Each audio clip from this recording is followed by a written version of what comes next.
Lectura del Santo Evangelio según San Juan. Gloria a ti, Señor Jesús. En aquel tiempo, algunos de los que habían escuchado a Jesús comenzaron a decir: Este es verdaderamente el profeta. Otros afirmaban: Este es el Mesías. Otros, en cambio, decían: ¿Acaso el Mesías va a venir de Galilea? ¿No dice la Escritura que el Mesías vendrá de la familia de David y de Belén, el pueblo de David? Así surgió entre la gente una división por causa de Jesús. Algunos querían apoderarse de él, pero nadie le puso mano encima. Los guardias del templo que habían sido enviados para apresar a Jesús volvieron a donde estaban los sumos sacerdotes y los fariseos, y estos le dijeron: ¿Por qué no lo han traído? Ellos respondieron: Nadie ha hablado nunca como ese hombre. Los fariseos le replicaron: ¿Acaso ustedes también se han dejado embaucar por él? ¿Acaso han creído en él alguno de los jefes o de los fariseos? La chusma esa que no entiende la ley está maldita. Nicodemo, aquel que había ido en otro tiempo a ver a Jesús y que era fariseo, les dijo: ¿Acaso nuestra ley condena a un hombre sin oírlo primero y sin averiguar lo que ha hecho? Ellos le replicaron: ¿También tú eres Galileo? Estudia las Escrituras y verás que de Galilea no ha salido ningún profeta. Y después de esto, cada uno de ellos se fue para su propia casa. Palabra del Señor. Queridos, hoy en el Evangelio Juan encontramos que unos afirmaban que Jesús es el Mesías, en cambio otros decían: ¿acaso el Mesías va a venir de Galilea? Este mensaje, que si acaso va a venir de Galilea, ¿acaso no dice la Escritura que vendrá de la familia de David y de Belén, el pueblo de David? Y a causa de esto se formó una división. Hoy en día encontramos gentes que tratan de creer. Unos creen también, otros niegan, otros afirman, y estamos seguros de que Jesús es el Señor, el Mesías. En esta ocasión, aquellos que creen tratan de ser interpelados o quizás cuestionados por aquellos que no creen, diciéndoles a través de una pregunta: ¿acaso puede venir de Galilea el Mesías?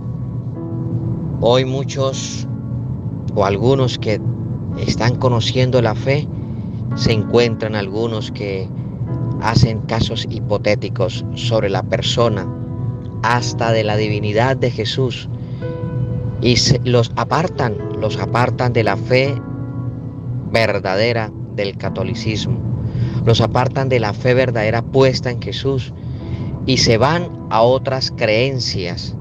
Hay de aquellos que interpelan, hay de aquellos que cuestionan, hay de aquellos que dividen, para que no crean en el santísimo nombre de Jesús ni en la enseñanza de nuestro Señor Jesús. Algunos dicen: me fui de la iglesia porque no vi santidad, porque acaso tal cosa. Y bueno, se van aquellas voces que usted cree en Jesús, y aquí hay una frase muy nefasta: iglesia no, pero Dios sí. Repito, les afirman, dice: ¿para qué iglesia? Solo basta Dios, basta creer en Dios.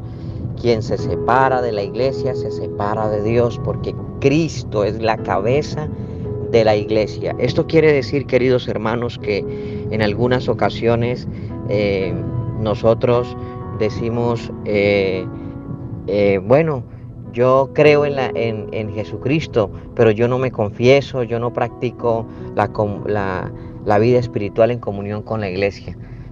De nada sirve, hermanos, porque quien se une a Cristo se mantiene unido a la iglesia, y quien se mantiene unido a la iglesia se mantiene en el corazón de Cristo. ¿Acaso?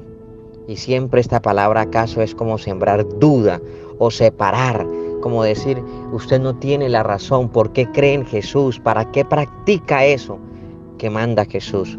Por ejemplo, hay algunos que se llaman ser católicos y practican el yoga, o van a la brujería, o van al espiritismo, o quizás dicen, voy de vez en cuando. ¿Acaso es que es necesario estar metido en la iglesia? Estas preguntas, estos interrogantes y estas expresiones que se hicieron en esta época de Jesús se escuchan hoy en día todavía. La otra realidad del evangelio de hoy es el caso de Nicodemo. Nicodemo creía, sabía que Jesús es un hombre sabio. Nadie había hablado como Jesús. Y Nicodemo en otro tiempo ya había escuchado a Jesús, y que era fariseo. Les dijo, ¿acaso nuestra ley condena a un hombre sin oírlo primero y sin averiguar lo que ha dicho?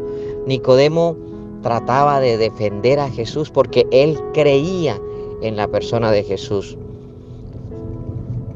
En esta expresión del evangelio hoy a Nicodemo le falta tomar la decisión de seguir rotundamente a Cristo, de seguir de una vez y para siempre, y públicamente seguir a Jesús. Jesús ya había sido escuchado. Nicodemo ya había escuchado a Jesús. Y queridos hermanos, vean, nosotros muchas veces hemos escuchado cosas bonitas, testimonios de Jesús, escuchamos el evangelio a diario, pero quizás somos como Nicodemo, no nos decidimos de una vez y para siempre tomar la decisión y seguir a Cristo, tomar la iniciativa de seguir a Dios. Nicodemo escuchaba de Jesús, repito, pero no había hecho su confesión pública, su profesión de fe, de decir, creo en Jesús, creo en el cristianismo que enseña Jesucristo. Lo defendía e iba de noche incluso para que no lo vieran. Esta realidad, nosotros muchas veces nos gusta ir a oír de Jesús, creemos que Él tiene todo el poder, pero no nos decidimos absolutamente a renunciar al mundo y tomar decisiones que le agraden a Dios y que nos aparten del maligno, o sea, del mundo, de la carne y del mismo enemigo. Hermanos, es necesario nosotros confesar nuestros pecados, es necesario mantenernos unidos a la iglesia de Cristo, es necesario mantenernos cerca a la iglesia, en comunión con ella, y declarar públicamente nuestra fe, sin vergüenza alguna, sin miedo alguno. Y quizás se burlan de nosotros. Ellos le replicaron, ¿también eres tú Galileo? Estudia las escrituras y verás que de Galileo no ha salido ningún profeta. Y después cada uno de ellos se fue para su casa. Pero ese irse es como normal, tranquilos, dejemos así, que sabemos que lo van a apresar, sabemos lo que va a pasar, pero no había una decisión de decir, yo voy a caminar por Cristo, yo voy a decidirme por Cristo totalmente, como los apóstoles, los discípulos lo hacían, y como aquellas mujeres que decidían seguir a Cristo, seguir a Cristo. Nosotros también necesitamos demostrar, no solamente a escondidas o por momenticos o por raticos, como Nicodemo, sino también decir para siempre seguir a Cristo, unido en los sacramentos, la confesión y la comunión. Que la Virgen Santísima les bendiga, que nuestro Señor Jesús nos conceda esa gracia de enamorarnos cada día más de Él. Les bendigo en el nombre del Padre, del Hijo, del Espíritu Santo. Amén. Soy el Padre Gabriel Mora. Gracias por mantenerse con nuestro Evangelio todos los días. Un abrazo.